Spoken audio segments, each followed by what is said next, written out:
Hello everyone. आज हम लोग पढ़ने जा रहे हैं chapter number 5 business studies part 1, जिसका नाम है ऑर्गेनाइजिंग। आपको मालूम होगा प्लानिंग के बाद में ये चैप्टर आता है ऑर्गेनाइजिंग, और ये मैनेजमेंट का दूसरा फंक्शन भी कहा जाता है। यानी जब आपने सोच लिया कि आपको करना क्या है, यानी आपकी ऑर्गेनाइजेशन को अचीव क्या करना है, उसके बाद ये स्टेप आता है जिसके अंदर प्लानिंग के बाद में हम यानी मैनेजर अपने रिसोर्सेज को ऑर्गेनाइज करता है। कंपनी के अंदर डिपार्टमेंट्स फॉर्म किए जाते हैं ताकि हम अपने ऑर्गेनाइजेशनल गोल्स तक पहुंच सकें। यानी ऑर्गेनाइजेशनल गोल तक पहुंचना यही एक तरह से मैनेजमेंट प्रोसेस का एंड रिजल्ट माना जाता है। आइए ये समझें ऑर्गेनाइजिंग किसे कहा जाता है। ऑर्गेनाइज करना, इसका सिंपल सेंस है कि आपकी कंपनी के पास में जो भी रिसोर्सेज हैं आप उनका जुडिशियस यूटिलाइजेशन करने जा रहे हो। जुडिशियस यूटिलाइजेशन घबराने की बात नहीं है, यह है ऑप्टिमम यूटिलाइजेशन ऑफ रिसोर्सेज। देखिए, चाहे ऑर्गेनाइजेशन छोटा हो या बड़ा हो, हर ऑर्गेनाइजेशन के पास लिमिटेड रिसोर्सेज रहते हैं। उन्हीं लिमिटेड रिसोर्सेज का यूटिलाइजेशन उसको अच्छा बनाता है, यानी उसको सक्सेसफुल बनाता है ना। अब ये देखना है कि रिसोर्सेज कितने तरह के हैं। यहाँ पर हमारे पास में अगर हम ऑर्गेनाइजेशन के पर्सपेक्टिव पे बात करें तो 3 तरह के रिसोर्सेज होते हैं, जिसमें हमने कहा financial resources, human resources and physical resources. तो ये फिजिकल रिसोर्सेज के अंदर हमारा कैपिटल आ जाता है, टेक्नोलॉजी आ जाती है, हमारे मशीनरी आ जाती है, प्लांट एंड लेआउट आ जाता है, वो सारी बातें फिजिकल रिसोर्सेज में। फाइनेंशियल रिसोर्सेज आपको पता है, ह्यूमन रिसोर्सेज मैन पावर की बात करेंगे। ठीक है, आइए ऑर्गेनाइजिंग का मीनिंग समझते हैं हम लोग। सबसे पहले it refers to the process of, समझिए यहां पर बोर्ड पे देखिए, it refers to the process of integrating. Integrate करना मतलब कंबाइन करना। हमारे पास में जो भी रिसोर्सेज हैं हम उसको इंटीग्रेट करेंगे इन सच अ वे, इस तरह से कि हमारा ऑर्गेनाइजेशन गोल अचीव हो जाए। बट अचीव होना भी कैसे है? Effectively and efficiently. ये मैं अपने पिछले लेक्चर्स में भी बता चुका हूं। इफेक्टिव होना मतलब कि आपने काम पूरा किया ऑन टाइम, और एफिशिएंट होना वो काम किया विद मिनिमम कॉस्ट। ठीक है, सो गोल को अचीव करना है इफेक्टिवली एंड एफिशिएंटली, ये हमारा एंड रिजल्ट है। और हम इस फंक्शन में क्या कर रहे हैं? अपने रिसोर्सेज को कंबाइन कर रहे हैं, यानी इंटीग्रेट कर रहे हैं। ठीक है, तो it is the process of integrating all the resources. मैंने ब्रैकेट में लिख दिया कौन कौन से रिसोर्सेज हैं, financial, human and physical, in such a way that organization goals are achieved effectively and efficiently. ठीक है, this is the meaning part of organizing. हमने ऑर्गेनाइजिंग के लिए जो मीनिंग में समझा है बिल्कुल सिंपल करके हम करते हैं कि जो भी रिसोर्सेज हैं उन्हें ग्रुप कर लो, उन्हें इंटीग्रेट कर लो ताकि ऑर्गेनाइजेशन का गोल अचीव हो सके। सिंपल करते हैं। चलिए, अब आपके दिमाग में ये क्वेश्चन आता है कि हम ऑर्गेनाइजिंग करेंगे तो कैसे, मतलब ऑर्गेनाइजिंग करते हुए हमें करना क्या होगा।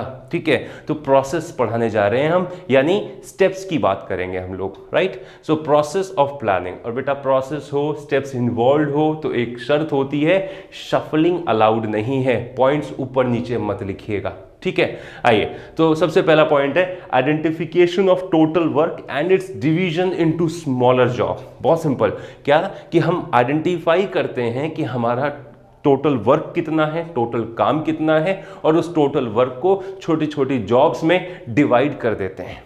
राइट, यानी टोटल वर्क कितना, और वो टोटल वर्क अगर हम एक इंसान को ही, एक सबऑर्डिनेट को या एक एम्प्लॉय को हम अलॉट कर दें तो वो नहीं कर पाएगा। इसके लिए उस टोटल वर्क को हम क्या करेंगे? छोटी छोटी जॉब्स में डिवाइड करेंगे ताकि काम आसान लगे।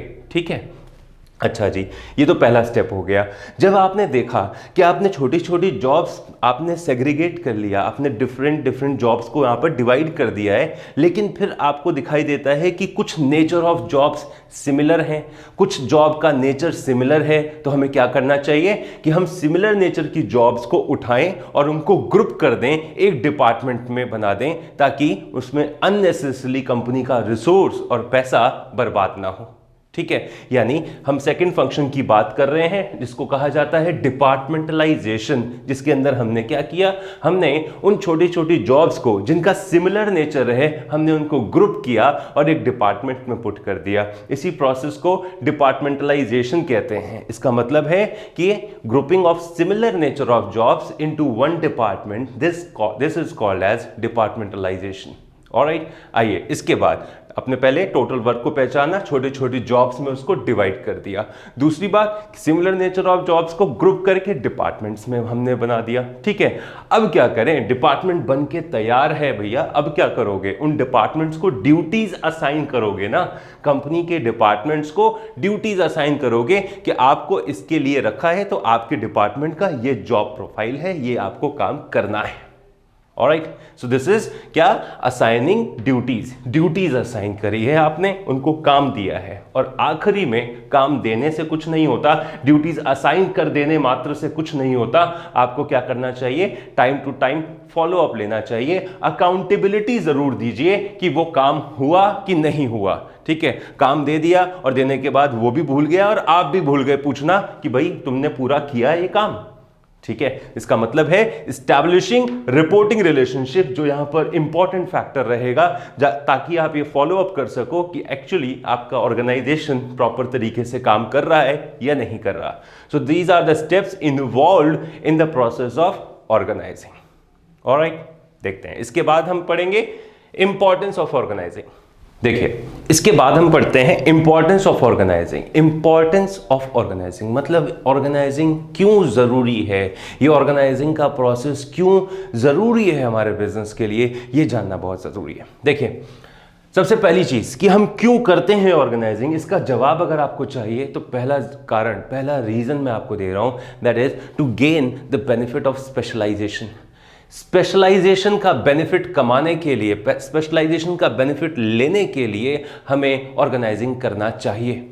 आइए समझाता हूं इस चीज को कि अगर आप छोटी छोटी जॉब्स डिवाइड करते हो और सब लोगों को थोड़ा थोड़ा काम देते हो तो वो लोग थोड़ा थोड़ा काम, smaller job as per their qualification and calibre बार बार रिपीटेडली परफॉर्म करते हुए क्या होगा, उनकी एफिशिएंसी बढ़ेगी। उनकी एफिशिएंसी बढ़ेगी तो फायदा ऑर्गेनाइजेशन को होगा।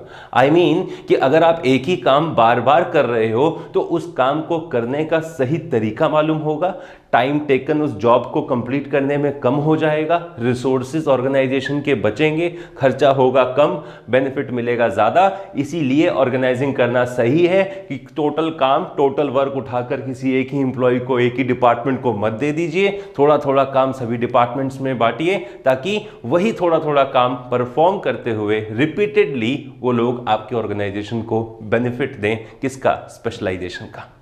This is the very first reason कि हमने क्यों क्या किया, ऑर्गेनाइजिंग प्रोसेस को निभाया, क्यों हमें ऑर्गेनाइजिंग की जरूरत है। आइए second one, role clarity. Role clarity का मतलब यहां डिपार्टमेंट से है, यानी अगर आपको, मान लीजिए अपना एग्जांपल लीजिए, आपको एक कंपनी में हायर किया गया, ये नहीं बताया गया कि आपका सुपीरियर कौन है और आपका सबऑर्डिनेट कौन है, who has to report to whom. I repeat, who has to report to whom, ये रिलेशनशिप क्लैरिफाइड नहीं है। आप कंफ्यूज रहेंगे कि आप कौन से डिपार्टमेंट में हैं, आप किससे ऑर्डर लेंगे और किसको ऑर्डर देंगे, ये रिलेशनशिप क्लैरिफाइड नहीं है। आप ऑर्गेनाइजेशन में अपना वक्त बिता रहे हैं बिना किसी एम के, यानी आपके ऑर्गेनाइजेशन में आपको अगर ये टास्क क्लैरिटी नहीं दी गई है, रोल क्लैरिटी नहीं है आपके ऑर्गेनाइजेशन में, तो मैनेजमेंट आपको सैलरी देगा, वो सैलरी एक तरह से मैनेजमेंट अपना बर्बाद कर रहा है। क्यों? क्योंकि मैनेजमेंट ने आपको आपका रोल क्लैरिफाई नहीं किया, आप अपनी प्रॉपर एफिशिएंसी डिलीवर करने में कैपेबल नहीं हो रहे हो। दिस इज द रीजन हमें यहां ऑर्गेनाइजिंग की जरूरत है। हमें डिपार्टमेंट्स बना लिए हमने, और आपको या किसी भी एम्प्लॉय को हम हायर करेंगे तो एक रिस्पेक्टिव डिपार्टमेंट उसको अलॉट करेंगे along with the role clarity, जिसमें उसके सुपीरियर और सबऑर्डिनेट के रिलेशनशिप को क्लैरिफाई किया जाएगा। उसे बताया जाएगा आप किसके अंडर में काम करोगे और आपके अंडर में कौन काम करेगा। रोल क्लैरिटी होने से एफिशिएंसी ऑफ एम्प्लॉय इंक्रीज होता है। This is the second reason why we are implementing this process. Okay, third one, optimum utilization of resources. Third जो पॉइंट आप देख रहे हैं यहां बेनिफिट में, this is optimum utilization of resources. हमने बेनिफिट ऑफ स्पेशलाइजेशन किया, रोल क्लैरिटी किया। ऑप्टिमम यूटिलाइजेशन ऑफ रिसोर्सेज जो मैं पढ़ा रहा हूं इसमें समझिए क्या है। मैंने कहा organizing is the process of integrating all the resources. तो यार फाइनेंशियल रिसोर्स हो, ह्यूमन रिसोर्स हो या फिजिकल रिसोर्स हो, सभी रिसोर्सेज को इंटीग्रेट करने का प्रोसेस ऑर्गेनाइजिंग कहलाता है। और इन्हीं रिसोर्सेज का ऑप्टिमम यूटिलाइजेशन करना ताकि मैनेजमेंट के गोल्स अचीव हो सकें, यही हमारा मेन एम है। That is why we are implementing this process.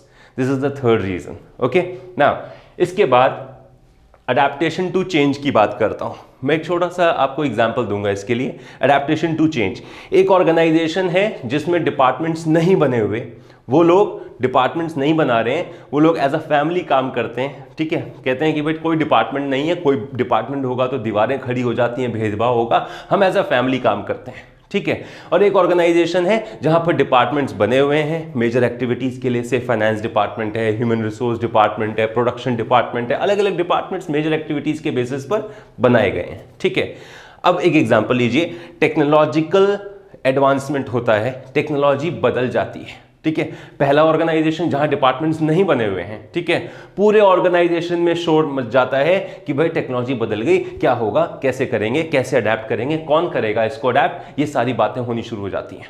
और दूसरी तरफ जहां पर ऑर्गेनाइजेशन में डिपार्टमेंट्स बने हुए हैं, तो सबसे पहले टेक्नोलॉजिकल एडवांसमेंट हुआ तो प्रोडक्शन डिपार्टमेंट ने चेक किया क्या कि भाई ये टेक्नोलॉजी सही है, उनके लिए फीजिबल है कि नहीं। फिर फाइनेंस डिपार्टमेंट ने ये कहा कि भाई ठीक है, अगर ये टेक्नोलॉजी फिजिबल है तो हम पैसा अरेंज करते हैं इसको अडेप्ट करने के लिए, टेक्नोलॉजी खरीदने के लिए, उसको परचेज करने के लिए। फिर प्रोडक्शन डिपार्टमेंट ने एचआर वालों को कहा कि आप लोग नई टेक्नोलॉजी पे एम्प्लॉयज की ट्रेनिंग कंडक्ट करवाइए। और आखिरी में मार्केटिंग वालों को यह हिदायत दी गई, इंस्ट्रक्शन दिया गया कि नई टेक्नोलॉजी से बनाए गए प्रोडक्ट को बाजार में कैसे बेचना है, इसकी स्ट्रैटेजी बनाइए। आपने क्या महसूस किया, पहले ऑर्गेनाइजेशन में सिर्फ और सिर्फ कंफ्यूजन का दौर चल रहा था। क्यों? क्योंकि डिपार्टमेंट्स फॉर्म्ड नहीं थे, वो लोग ऑर्गेनाइज नहीं थे। इस वाले में क्या हुआ, सेकंड हमारे केस में क्या हुआ, डिपार्टमेंट सेग्रीगेटेड थे, लोगों को पता था कोई टेक्नोलॉजिकल चेंज है, कोई भी किसी भी तरह का चेंज है तो किस ऑर्डर में उसको आसानी से अडेप्ट किया जा सकता है। This is the fourth reason why we are having this organizing process in the management। क्यों? क्योंकि हमें क्या करना चाहिए, अडेप्टेशन टू चेंज हमें करना चाहिए, क्योंकि मैनेजमेंट का एक फंक्शन भी है, फीचर भी है डायनामिज्म, डायनामिक नेचर है मैनेजमेंट का, बदलता रहता है। तो इस बदलाव को कैसे अडेप्ट करेंगे, इसके लिए ऑर्गेनाइजिंग। ऑलराइट, आई होप समझ आ रहा होगा आप लोगों को। इसके बाद हम बात करेंगे development of personal. Development of personal, यहां पर्सनल का मतलब है मैन पावर। ठीक है, आप ऑर्गेनाइजिंग चैप्टर जब आगे देखेंगे, पढ़ेंगे अभी इसमें और, तो आपको नजर आएगा एक फंक्शन है डेलीगेशन, एक छोटा सा कंपोनेंट हम पढ़ेंगे जिसका नाम है डेलीगेशन। यार ये डेलीगेशन एक ऐसी चीज है जिसमें हम अपने टास्क को अपने सबऑर्डिनेट के साथ शेयर करते हैं। ठीक है, क्यों? क्योंकि management is a group activity. अगर सारा काम आप खुद अकेले करने बैठ जाओगे तो कुछ भी नहीं कर पाओगे, आपके पास में वक्त ही नहीं बचेगा हाई प्रायोरिटी एरियाज पे फोकस करने के लिए। तो आपको क्या करना चाहिए, आपको क्या करना चाहिए, जो रूटीन नेचर का वर्क है, जो फेमिलियर नेचर का वर्क है, जो रोजमर्रा के काम हैं, ठीक है, जो डेली होने वाले काम हैं, उनको डेलीगेट कर दीजिए, ट्रांसफर कर दीजिए सबऑर्डिनेट्स को कि आप लोग करिए, कोई प्रॉब्लम आती है तो मैं बैठा हूं, मेरे से पूछ लीजिए, सुपीरियर ये कहेगा। ठीक है, और अब सुनिए, अब क्योंकि ये काम डेलीगेट कर दिया, इससे पहले डेलीगेशन से पहले ये काम कौन कर रहा था, मैनेजर कर रहा था। ये काम मैनेजर ने डेलीगेट कर दिया किसको, सबऑर्डिनेट को। Now subordinates are performing managerial duties. फिर से कहूंगा, now after delegation now subordinates are performing managerial jobs. तो इससे बार बार रिपीटेडली वो काम, वो मैनेजरियल जॉब परफॉर्म करते करते उन एम्प्लॉइज का, उन सबऑर्डिनेट्स का भी तो डेवलपमेंट होगा। This is the reason we are imposing organizing technique in the business organization. आइए इसके बाद हम बात करते हैं इफेक्टिव एडमिनिस्ट्रेशन। वर्ड है इफेक्टिव। इफेक्टिव का मतलब होता है कोई काम पूरा हो गया ऑन टाइम, कोई काम पूरा हो गया वक्त रहते, किसी चीज को आपने सोचा था और वो चीज पूरी हो गई, अचीव कर लिया। ठीक है, एडमिनिस्ट्रेशन, ये एडमिनिस्ट्रेशन को हम यहां रिलेट कर सकते हैं पॉलिसी मेकिंग से। या एडमिनिस्ट्रेशन को हम रिलेट कर सकते थे कि एडमिनिस्ट्रेशन जो जॉब है, ठीक है, बेसिकली वो थिंकिंग जॉब है, ठीक है, जिसके अंदर हम क्या करते हैं, सोचते हैं, प्लान आउट करते हैं कैसे होगा, क्या होगा, राइट। और वो टॉप पे भी होता है, मिडिल पे भी होता है, लोअर पे भी होता है। अगर आपने ऑर्गेनाइजिंग प्रोसेस को सही से अडेप्ट किया है, सही से इंप्लीमेंट किया है, तो क्या होगा, आपके सोचे गए प्लान्स, आपकी सोची गई पॉलिसीज इफेक्टिवली इंप्लीमेंट होगी और आपकी पॉलिसी मेकिंग क्या होगी, पॉलिसी मेकिंग इफेक्टिव होगी। इफेक्टिव का मतलब जो आपने सोचा होगा वो वक्त रहते सही समय पर पूरा होगा। अगर आपने ऑर्गेनाइजिंग निभाया तो रीजन आ गया हमारा, this is the reason we are having organizing, ताकि हमारी सोची गई पॉलिसीज एंड प्लान्स वक्त रहते टाइम पर पूरी की जा सकें। यह है हमारा 6th पॉइंट। एंड आखिरी बात कहूंगा, आपको याद होगा अभी 2 पॉइंट पहले यहां पर मैं डेवलपमेंट ऑफ पर्सनल में पढ़ा रहा था कि management is a group activity, दूसरों की मदद लेनी होगी, अकेले काम करने निकलोगे कुछ नहीं कर पाओगे, ठीक है। आपके पास वक्त ही नहीं बचेगा हाई प्रायोरिटी एरियाज पे फोकस करने का, ठीक है। क्यों? क्योंकि आप रोजमर्रा के डेली रूटीन जॉब्स के अंदर ही अपना वक्त बिता देते हो, आप मैनेजर हो, ठीक है, रूटीन नेचर के काम में ही अपना वक्त बिता देते हो। आपके पास अपने बिजनेस को आगे ले जाने का वक्त ही नहीं बचता, सोच ही नहीं पाते हो। तो आपने ऑर्गेनाइजिंग टेक्निक को अडैप्ट किया, जिसके अंदर आपने रूटीन नेचर जॉब्स को डेलीगेट करना शुरू किया, आगे ट्रांसफर करना शुरू किया। Now your subordinates are performing your daily jobs and you are left out with the sufficient time, जिसके थ्रू आप आगे की प्लानिंग करो कि अपने ऑर्गेनाइजेशन को एक नया मकाम कैसे दिया जा सकता है, यानी नए लेवल पे हम कैसे ले जा सकते हैं। इससे अगर आप हाई प्रायोरिटी एरियाज पर फोकस करेंगे, आने वाले फ्यूचर में आपके ऑर्गेनाइजेशन को एक बेनिफिट मिलेगा। और वो बेनिफिट हमारा 7वां पॉइंट है, क्या कि organizing facilitates expansion and growth of your business, of your organisation.